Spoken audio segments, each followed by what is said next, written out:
a tasket. I lost my basket. Oh, yes, we did. We're sorry that you lost. I have three, I don't have any living brothers now. I had George and Leon, and a younger brother died when he was about 3 years old. We always lived in small towns until we left Wichita Falls, and from then on our lives were small towns. And so and any time a kid moves into a town, boy or girl, they have to go through the gauntlet of initiation, so to speak, with the town kids before they're accepted. My older brother couldn't have cared less. If they never spoke to him, that's all right with him. Leon did. He was more tender-hearted. He more wanted to fit in with the crowd than George did. But the brothers were very close and never, ever had friends in these towns that they were closer to than they were each other. When we lived in Tulia, they made friends with a young man their age called Doug Tibbet. He had some kind of disease, I don't know what it was, problem, but he had to have a blood transfusion every so often. George was the same type blood, Leon was not. So George was the person who usually gave him the transfusion. So after a while of that, they told everybody they were brothers. Because they had the same blood. That's right. That's right. So, but Leon was very studious, and he wanted to learn. He wanted to know what everything was about. George sort of did. If Leon was kind enough to tell him, he listened. That's about how that went.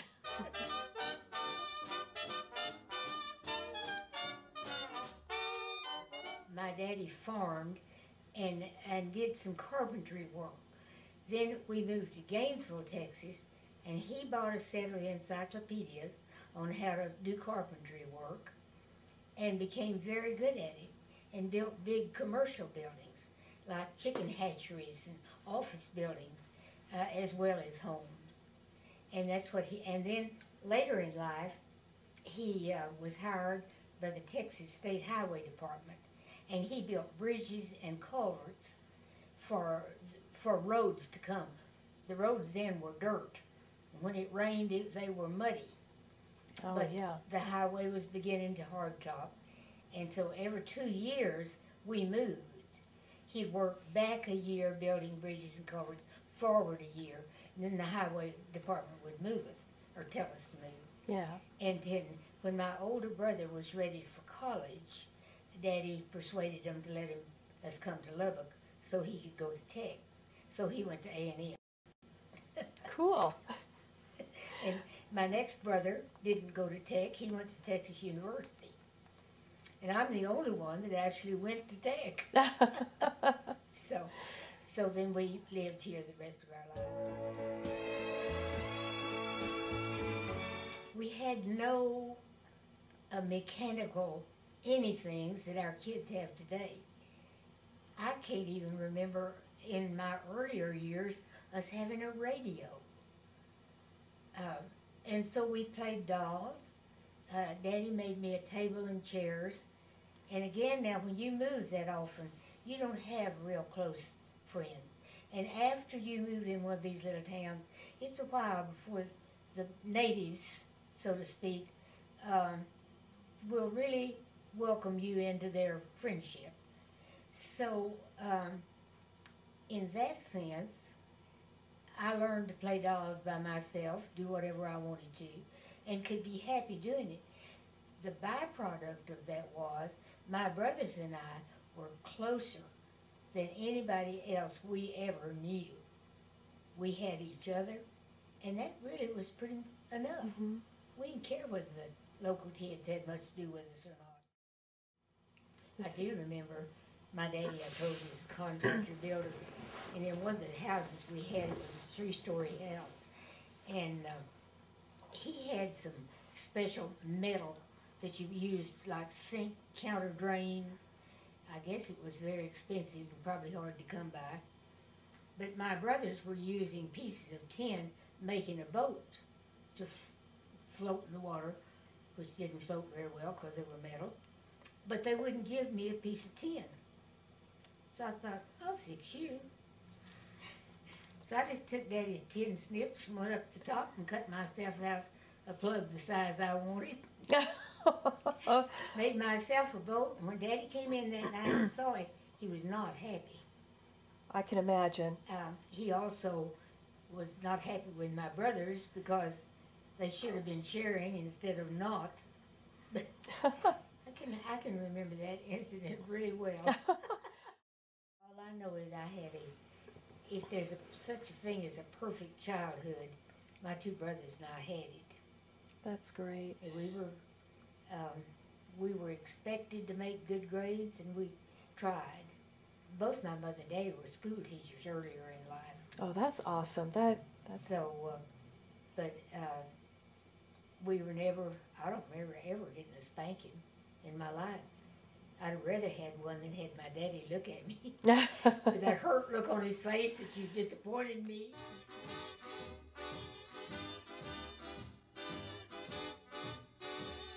My daddy was, what's the word for people who have premonitions? Oh, I just intuitive. Well, whatever it Or is. psychic or... When, as he worked in the highway, sometimes he'd be based out of town and have to spend the night out of town. He was in Plainview, and I had bad tonsils, and they ruptured, and I had to have immediate surgery. Mama didn't know how to get hold of him or anything else, but they made all the arrangements, and I was in the old Methodist hospital was downtown at that time. I was in the hospital, and my daddy walked in the door. Wow. And, she couldn't get him on the phone. There was no way to do anything. Yeah. Another time, he was out of town, and our house caught on fire. Ooh. And about an hour and a half or so after they got it out, Daddy walked in the front door. And he said he just had a feeling that something was wrong at home. And so I always thought, honey, if you had that gift. Yeah. But didn't. But he was he was a very strict parent. You didn't want him to tell you twice anything that he'd already told you. None of us ever had a spanking in our lives, but he could just look at you, and you felt like a worm. So they were different in the way they handled us, but very compatible. Yeah. They both liked to take trips, and when Daddy would get his vacation from the highway, we'd take a tent and go up New Mexico and camp out on a river, or we always went somewhere. Not expensive things, but we camped on at Billy the Kid's graveyard one time. We kids thought that was really a big deal.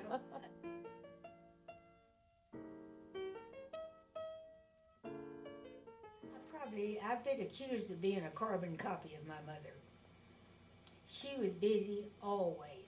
She had a project going that needed tending to. She was a businesswoman, which I'm really not, but she was. And when we needed to move to Lubbock for all of us to go to college, I say she. I know my daddy was in agreement, but he worked at the highway, and she was the instigator of most of these things. And she found a 2-story house, had about 6 bedrooms upstairs, and the downstairs had a large living room, dining room, and kitchen, and 2 bedrooms downstairs. And so she went to the dean at Tech and told her that she would like to board girls.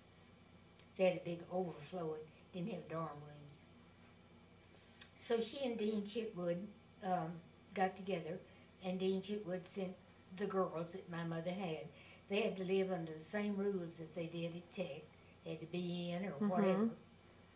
And so since she was already feeding them, she might as well feed somebody else.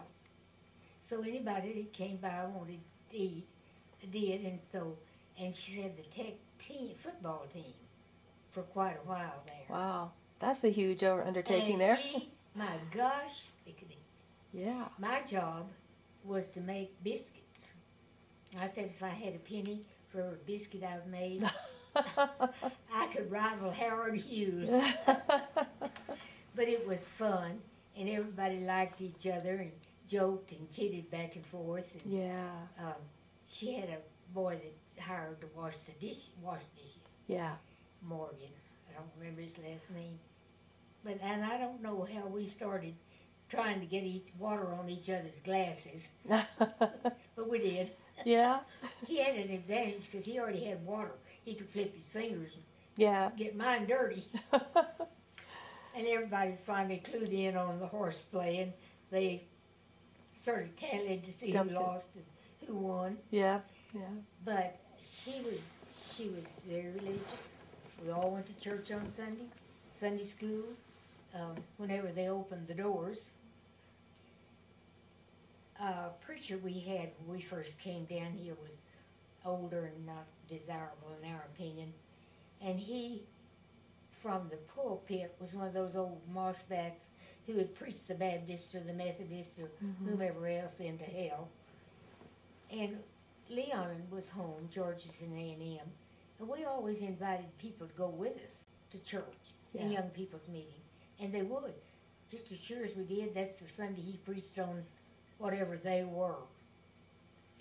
So Leon and I decided we weren't going to go to young people's meeting anymore. So we'd get in the car and drive off and come back when it was the right time. When Christmas, the Avalanche Journal decorated beautifully. So he got his camera and we went down and made pictures of the Avalanche Journal, messed around. It was time to go home. Went home. 2 or 3 days later after that, I walked in the living room door, and there stood Brother Brewer. And he said, "Been missing you all at church." Uh-oh. My mother cut her eyes at me, and she didn't flip or say anything, but when he left, she said, "And where were you?"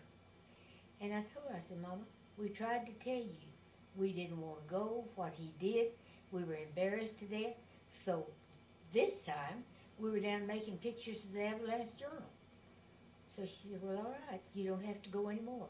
That's how it is." Yeah. So we didn't. But she was very decisive. She didn't stutter making decisions. She was very wise. And as a parent, really easy to get along with. Yeah. We had boundaries and we knew what they were. And as long as we stayed even marginally within the boundaries, she was willing to meet us halfway. We had a rock. Oh, it was probably 6 inches in diameter and shaped like an egg. And Mama used it to hold the plate down to make dill pickles. Yeah. When you make dill pickles, you soak them in a brine Yeah. so many days. And she'd scrub that rock up and cleaned it with Clorox. She'd turn the plate upside down on the pickles and put that rock on it to keep them down in it.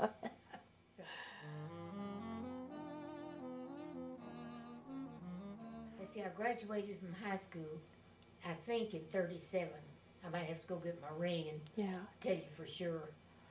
And then immediately entered tech and went 4 years and graduated and taught school. The first Highland, Texas, Yeah. was advertising for a home economics teacher. And that's what I majored in. Okay. So I applied for the job and drove to it's just out of Roscoe. And there were several people, about 6 interviewing for the job. Some of them were older, and I thought, they'll get experience, will do it. So, but anyway, I was the last person interviewed. And the superintendent of the schools was a horse, and he always was. but the whole board was there to interview all the applicants. So he asked me a lot of questions about different things, and I answered them. And then he said, Miss Blair, if I told you to set the school building on fire, what would you do? He had explained the hierarchy. You know, that he was top dog. He didn't use that word, but he was it.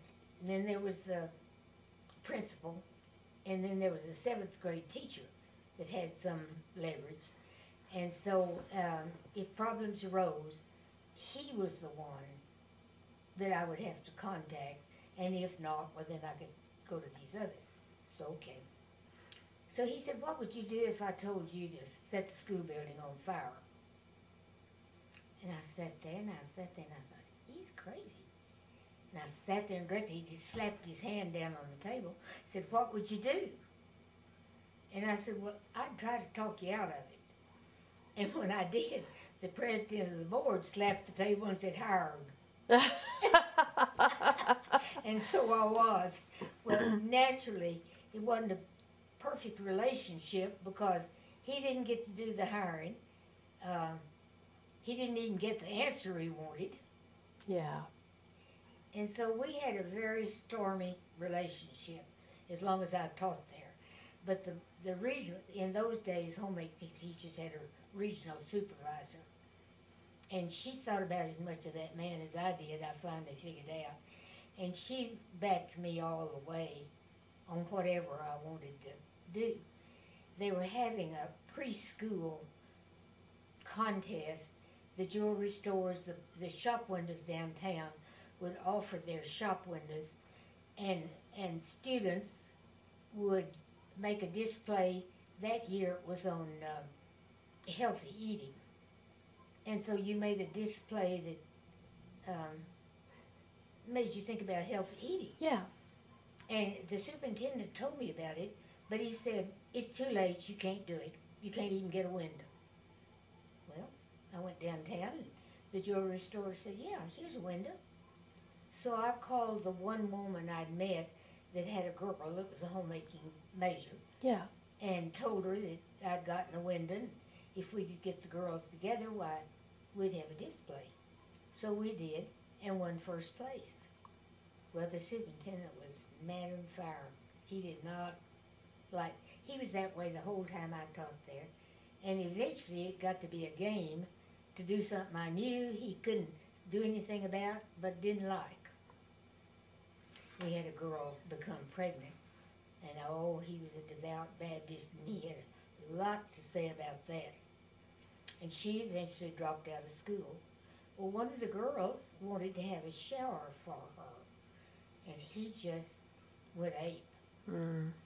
So I said, I'll tell you what, I'll put a box back there in the corner of the room, and any of you who want to give her a baby gift, put it in the box, and we'll select somebody to go take it to her from her classmates. Yeah. So the box got pretty full, and I called the wife of the president of the board and told her what we were doing and asked her if she'd help one of the girls or take the box to the girl, which she was delighted to do. Well, there was nothing he could do about that. There was nothing. Yeah. But, oh, he was furious. Then the homemaking teacher had always prepared a banquet for the ag boys. He was really for the ag boys. And but the homemaking girls had never had anything. And the regional director told me about this. She said, he's going to hit you up for a banquet for the ag boys, so be prepared. So I thought about it. Sure enough, time came around, and I just acted like he was my best friend on this earth. And I said, that's a good idea. We'll do you all a banquet, and you boys can do a barbecue for the girls and their mothers. They'd never had one. Oh, that's awesome. But they did, and it was more fun. And the boys got more fun out of it than the girls did. I think so, They yeah. barbecued and did stuff outside. Mm-hmm. And it was gobs of fun. Oh, yeah. So he resigned about 2/3 of the term, he had always wanted to teach at McMurray, and his wife's father was a bishop, whatever that is. But they hired him, and he was gone, Yeah. and he never came back. Nobody ever had a dinner or whatever. I had to teach a summer course to those girls. So I talked to 2 or 3 of the mothers and dads too. And instead of coming to the class at the building every day for 6 weeks, we made all the proper arrangements and camped out on a lake for 2 weeks. Fine. That's a And they great learned idea. to cook. We took our textbooks. We did our lessons. They took their exam. We had a canoe down there that they could go out with. We had a couple of mothers down there with us, so if anything happened, Mm-hmm. we'd be safe. Yeah. And that was their summer class. That was awesome. Oh, it was fun. That would be so much fun. I wish they did more of that today. But I don't know if anybody ever did it again, but Yeah. we sure had a good time. It's a great idea. I love it. I would have signed up for summer school if it had been something like that. Well, school should be fun. It should It be. should be something you like. And I love teaching school. I love kids. Then Yeah. I moved to, taught out at Wilson. Moved closer to Marion Yeah. and taught out there. And that was fun. Every 4th of July, all of the kids played hooky. It had been going on for years. And when they came back, everybody got a swat on the bottom. So the principal assigned me to do the SWAT. Well, I wasn't going to hit a kid hard. I thought it was fun. Had one girl that showed up for class. All day long I taught one girl. Anyway, he got mad at me because I wasn't hitting him hard enough and had somebody else do it. And that suited me fine. Yeah. Yeah. But I enjoyed teaching out there. The dietitian who had been in charge of the lunch program became ill and had to leave about 2.5 months before school was out. So he asked me if I'd fill in for her, and I said, yeah, that'd be fine. Yeah. So I did.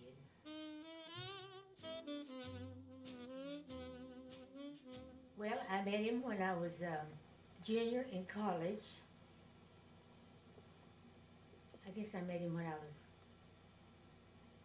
a junior in college. He had a grocery store downtown. My mother had a boarding house, and she bought lots of groceries from him.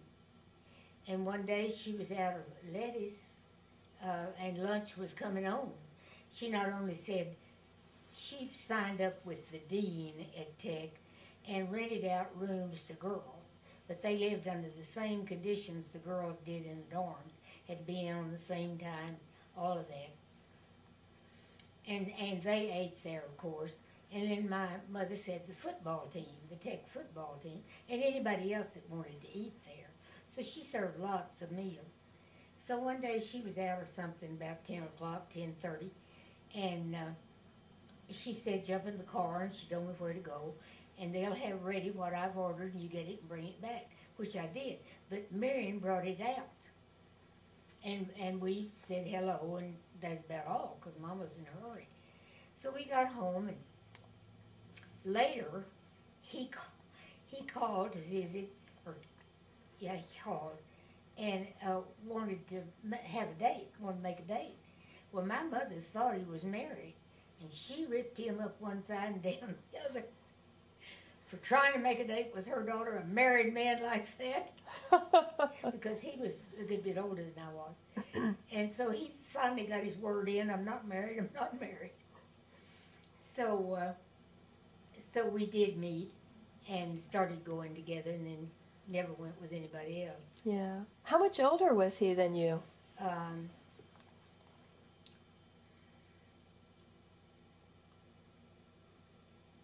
I'll have to tell you that directly when I get through thinking.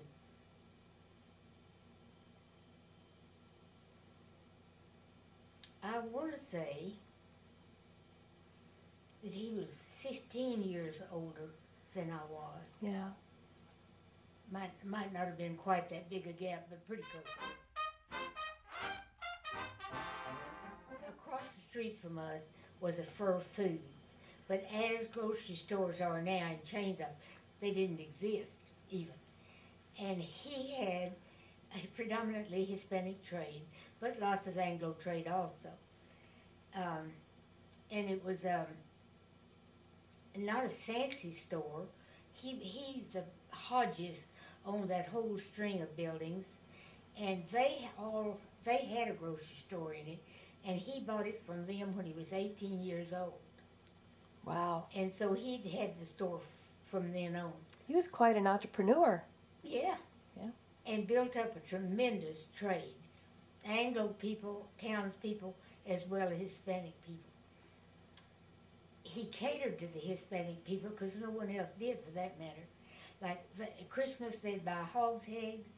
He'd have as many as 400 hogs' heads in the freezer, waiting, selling if they wanted them then, but especially for holidays.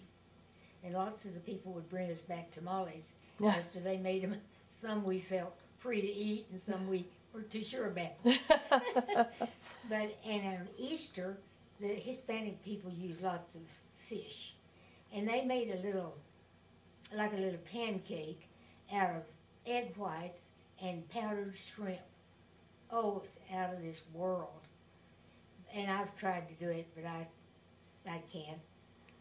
But he sold flour by the 100-pound sack. He sold lard by the 75-pound can. Wow. They sold bright and early coffee, and on the side of the building was a bright and early coffee sign, which is a big white rooster. And so the Hispanic people always call me El Gallo, which means rooster. And till this day, I occasionally meet an older person, and they'll say, did you know the man that had the grocery store? And they'll call him El Gallo. Oh, cool. And it'll happen 3 or 4 times a year. Yeah. So, but I've got a thing you need to read before you leave. Yeah, I would love to read that story. They loved him, and he loved them. And if they had a problem, he loaned them money. He never lost a dime. They might be longer than they aimed to, but when they chopped cotton or pulled cotton, they came and paid. He had a cigar box underneath the counter, and he just put their bill in that cigar box. When they came back to pay, it might take 30 minutes to go through the bills to find it, but it'd be in there. Yeah. And he helped them. He sponsored their baseball team. But if one was sick and had to go to the hospital, and the hospital wouldn't take them, he'd go with them and vouch for the bill. He never had to pay one. They paid their own bill. Yeah. But he'd vouch for it. One night on the curve, there's a big curve at the highway out there, and the Mexican people in those days had big trucks, and they traveled together, and they'd stand up in the back end of the truck, and maybe a truck would have 20 or 25 people in it. Yeah. And that's how they traveled to chop cotton, and this for mechanized cotton. And so one night on the curve out east of town, a truck overturned, and a lot of people were hurt, and one man was fairly badly hurt. And I don't know how they got him. They got to the Catholic Church, and one of our employees lived next door to it. Joe became involved with this hurt person, found the padre of the church to try to get some help for him, get him in the hospital, and they refused to do it. They refused to have anything to do with him. So Joe brought that man to our house, and midnight, 1 o'clock, knocked on the door, explained all this, and man said, I'll be right with you. So he got in his truck. He told him to meet him at the Methodist Hospital. He met him out there and got the fella admitted and tended to. And he did lots of things for the Hispanic people. Yeah. Of course, then they were Mexican and they didn't want to be called Hispanic. Yeah. But, and they were, the front door did not always lock. If you didn't shake it, you didn't know it did. Many times, we've either had the phone ring or somebody knock on the front door. Mr. Leftwich, The door is open. He'd get up and go down there and lock the door. Yep. But we never ever missed anything out of the store. As far as I know, nobody ever took anything. That's awesome. So, and he would buy from the candy companies all the leftover candy and all, and we all called it pilon, which means something for nothing. Mm-hmm. So when they would check out with their bills of groceries, he'd give them all a sack of pilon. And of course, he was crazy about the little children, and they loved him. So they'd sidle up to the checkout stand, and to get in it, there was a board you lifted up like a door, but you lifted it up and put it down. And they'd scoot under that door and be standing at his feet. And of course, he always had candy for them. Oh yeah, that's So great. it was neat. It was That's cute great. as it could be.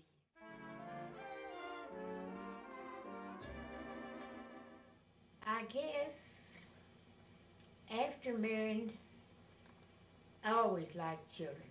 Always had friends in the block. When we moved here, there was a girl across the street and a boy on the side. That's it. So I didn't have a lot of people to play with or be friends with. But shortly thereafter, because I'd already finished college, and I went back and got a master's degree in social work. And so I was a social worker for 22 years. And that began me with children because I worked for Smith Lawn, placing babies for adoption or in foster homes, or whatever had to be. And but the way we started that, Marion had sold the store. Well, yeah, Marion had sold the store. He wanted to do something, we needed to do something together to be active and keep on. And he likes older people. I can't stand them. I don't want to hear the same story twice. He can listen to it 3 or 4 times, laugh every time. I said, I don't want to know how many pills they took, how many times they went to the bathroom. So that's not for me. And I'd already been working with Smith Lawn and go get a baby from the hospital and have it ready for adoption or keep it, whatever. Yeah. But I was not licensed for it. So when he said that, I said, well, how about if we get licensed and we foster parent? So, and that just tickled him to death because he loves children. So that's how we started foster parenting. And that chair in there is called the feeding chair. And when it was time for a baby to have its bottle, it didn't make any difference whether I was ready or not. He was readier. And he'd sit there and feed them and burp them and do whatever was necessary. And so we did that for 22 years. Awesome. And I still see some of the children that we had Christmas, or I get wedding invitations from. The last one we had was a 17-year-old boy. And when the social worker brought him, and I was working for Methodist by then, and I'd known her, she lived in our apartment. She had this 17-year-old boy. And I said, Betty, I told you I'd never keep another older child. She said, I've got to have him moved by 5 o'clock this evening. He's been in 5 foster homes. I don't know what the problem is, but I've got to have him moved by 5 o'clock. So I said, okay, bring him on. So she brought him, and he came in the door, and she introduced us. And I said, Josh, we have 3 rules in this household. When you stepped in that door, and I said hello to you, you said hello to me, we became a family. And the second one is, I have to know where you are at all times. That's a state rule, doesn't have anything to do with it.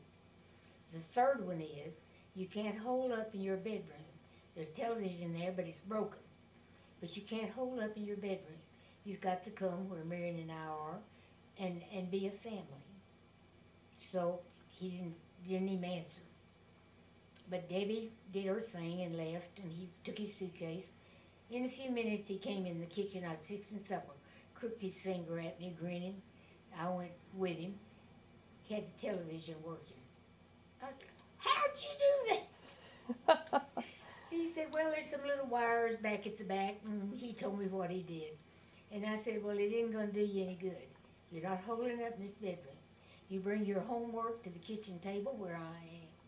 You come watch television with us at night. You are a part of this family.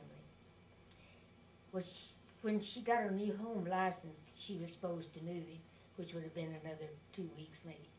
He finished high school out of this household. Awesome. He never left. That's awesome. And till this day, when he's in Lubbock, he's here. He now works on offshore oil rigs, and he's in Brazil. And I still hear from him. Oh, that's great. Often enough for us to keep a contact going. Yeah, yeah. But we went on camp out. Our rangers camped out once a summer, took her food and went to a ranch and horses and all that stuff. So we were getting ready to go, and we got all packed and suitcases in the car. And Josh was standing there, and he said, where am I going to stay? What are you going? I said, what do you mean, where are you going to stay? And he said, well, you all are going on the camp out. I said, Josh, I believe you've forgotten what I told you when you came through the door. Get your suitcase packed. You're going with us. Well, he had it packed. All he had to do was go get it. He just needed to make sure.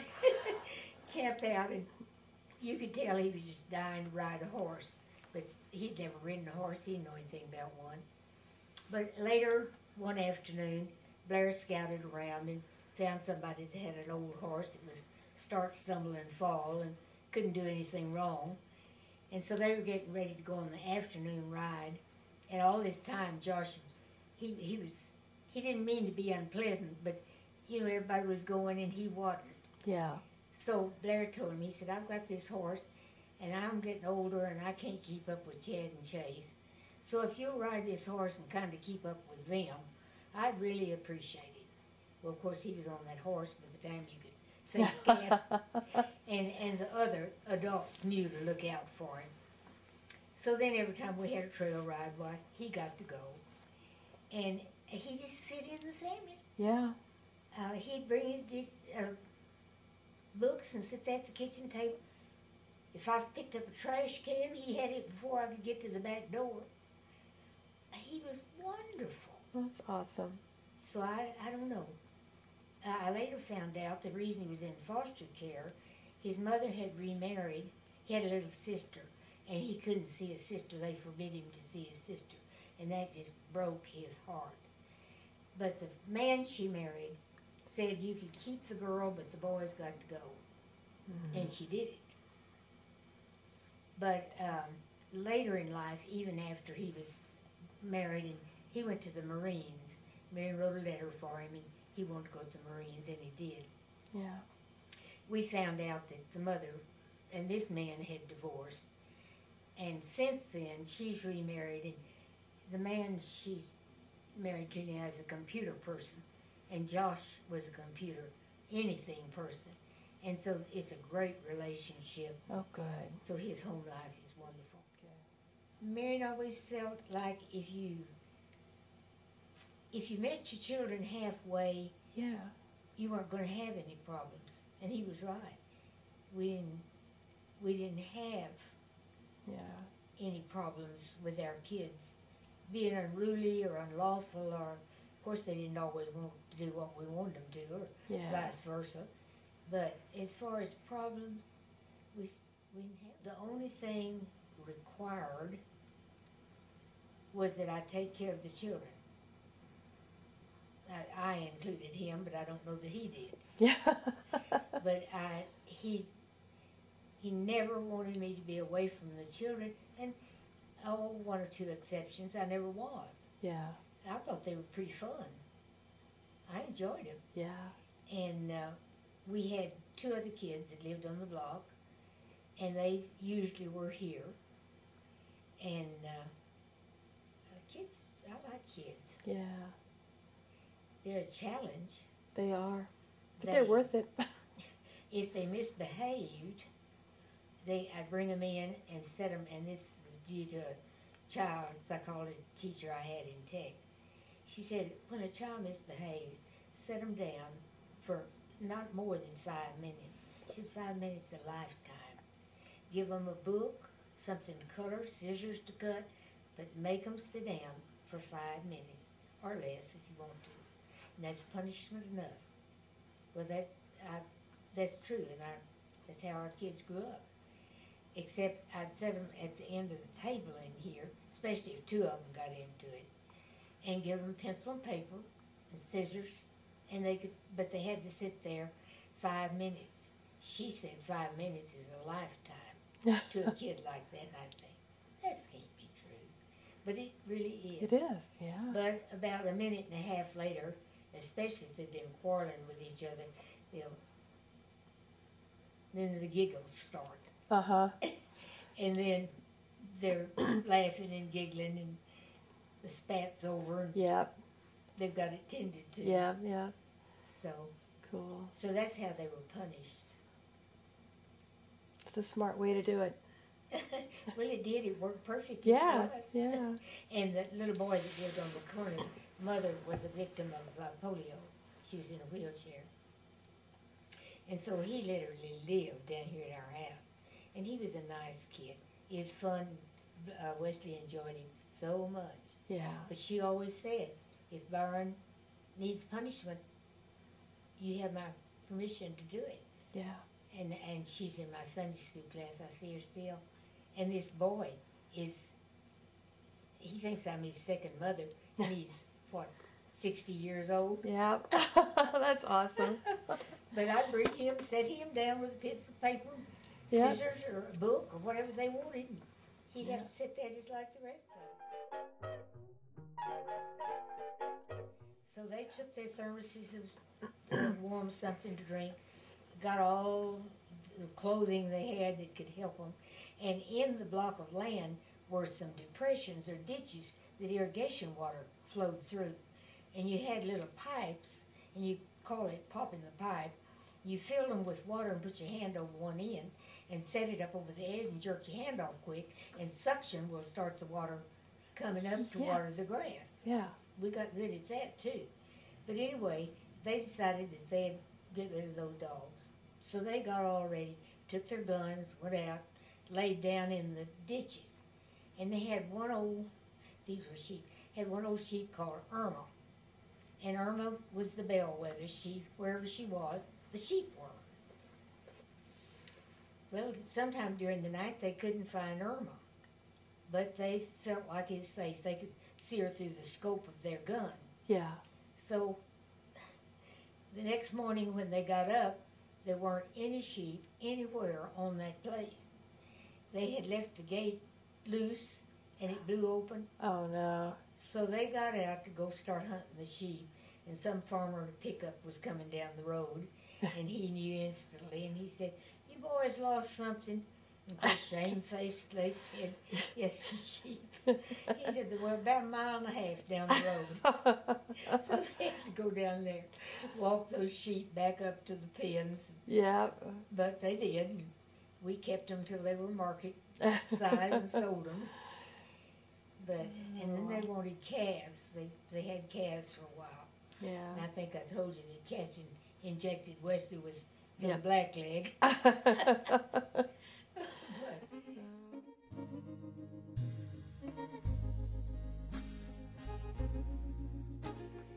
And I had to have food for 300 people that I could have ready in 24 hours. Wow. And that was a big challenge, to get the right kinds of foods and cans of stuff that were nutritious and be ready to go. So we did. We had it, but we never needed to use it. Yeah. It was to bring people in from the coastal areas. Yeah. Yeah. So I can't even remember what we did with the food. I think we gave it like to some churches around there and Salvation Army.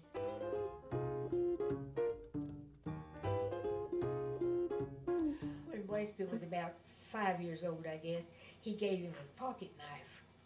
Oh, was so proud of that pocket knife. Everybody had to take a nap of an afternoon or lay down and rest, because I had to. Yeah. So, at rest time, and I went to get them all up. He had taken that little pocket knife and bored a hole in that plaster wall in there. So I said, I'll let your daddy gave you that knife. He can take care of that. So when Marion came home, I couldn't wait to get him and go show him that hole. He looked at Wesley and he said, you want him to live in a house that looks like a pigsty? Wes said, no, sir. He said, well, don't do things like that. Walked off. Oh, I wanted to shoot him. I thought he at least could have scolded him.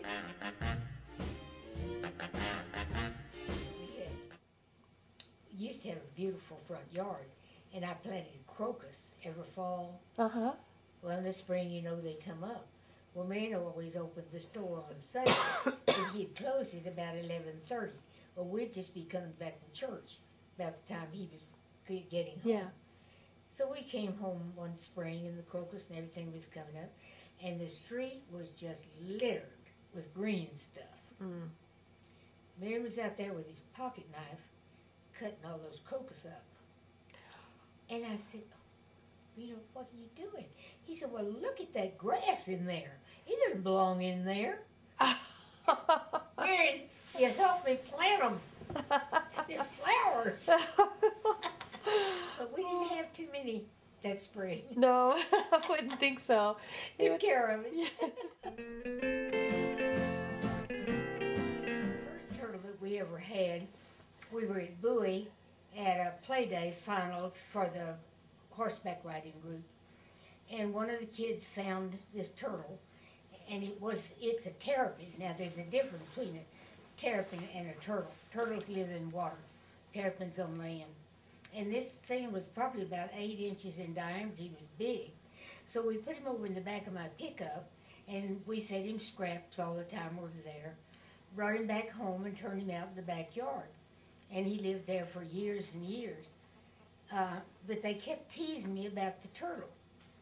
So, and what was I going to do with him? I said, well, I'm going to race him. Well, of course, that got all the horse laughs going. So we had to go back down there about 2 weeks from then. So I went with the kids that had these little clay horses, and they all had, we had 2 or 3 saddles. So I took a saddle off, scotch taped it on the back of the turtle, drew in chalk a starting line on the concrete, and set the turtle in front of it. Made my pictures and took it back down there to show everybody that we were ready for the races. Perfect. So that started the turtle collection. Then as we would go back and forth to Ruidoso in New Mexico, frequently we'd find them crossing the road. So we'd stop and get them. One time the kids were all, I took all of our grandchildren a week every summer to the cabin. Just them and Marion and us and the kids. Mm-hmm. All 14 of them. And we had a ball. But anyway, occasionally we'd see a turtle on the road and we'd stop and get it. So we stopped and got one time and cleaned out a food box and fixed a place for it to take on with it. Well, it got out of the box. And one of the girls was reaching around in the back trying to find something. And she got her hand on that turtle. She screamed. I bet you could have heard her at Pike's Peak. Oh my gosh. So we corralled the turtle again and got him back in the box. Oh my goodness. We're more aware of it. But that sort of started the turtle collection. So then other people that knew that I did would, if they found one, they'd bring it to me. Mm-hmm. And there's a difference between, of course, a turtle and a terrapin. And these are terrapins, really, that I'm talking about. They're land things. But we did get in some shrimp. Albertsons had a big sale on shrimp, and Mary and I went out and bought some. Brought it home to wash it and package it, and in it was a little turtle about the size of your thumbnail, a wee tiny little thing. So we got him out of the cold and put him in water to warm up, and he paddled around and was. Stephen was at home at that time, so we kept him sitting in the middle of the kitchen table in a proper container. And to aggravate his daddy, Stephen named the turtle Buddy Holly. Buddy Holly is a place down on the east end of town that the city was spending a lot of money on, and a lot of tax dollars, and Mary just thought it was terrible. So he named it Buddy Holly to aggravate his daddy. And that little turtle now is about 8 inches in diameter, and I still my. have him. Interesting. Oh, that's He lives great. outside. He's got a GI dish pan that he lives in, and I feed him once a day, and he gets out and crawls and goes around. My sister-in-law had one she kept for a couple of years, but really she didn't. Her grandchildren enjoyed him, but she didn't. Yeah. So I always said, if you want to get rid of Myrtle, why, tell me and I'll come get him. So she called me one day, and I went and got Myrtle and brought her back over here. Yeah. So now they have company out there. But we have a lot of terrapins, probably 4 or 5 terrapins there also. But in the backyard, we have, I don't even know how many. And each spring, I see little tiny baby ones, about the size of your thumb, crawling around over the yard. One year, Blair helped me, and we made a pen, a nursery for them. But something would get them. We never knew how or what. So we tore the nursery up and figured they'd fare better on their own. Yeah. So we still have them. They have, and I feed them cat food. I never go out of the house without a can of cat food and a spoon, because I know they're going to come to where They'll I come am. find you. Yes, and I told this to Wesley one summer when they were here, and I'd stand on the back doorstep and tap the pan with a spoon, and they'd come up, and I'd feed them. I told him that, and he just thought that's, lost your mind. I went to feed the horses one morning, came back. He was standing on the back doorstep with the pan and the spoon, and the turtle came up. So anyway, we have them, and I enjoy them. Oh, that's When we great. open the swimming pool in the summer, I have to really watch, because they'll fall in it. But they seem to learn, and they don't. They don't I do don't it have too to much. fish them out more than once. That's good. That's great. So, and they do keep bugs down. I mean, they do. Do they? Oh, good to know. So I enjoy them. Yeah.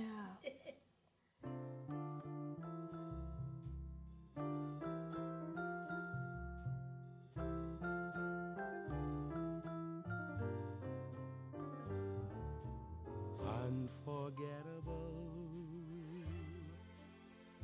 that's what you are. Unforgettable, though near or far. Like a song of love that clings to me, how the thought of you does things to me. Never before has someone been more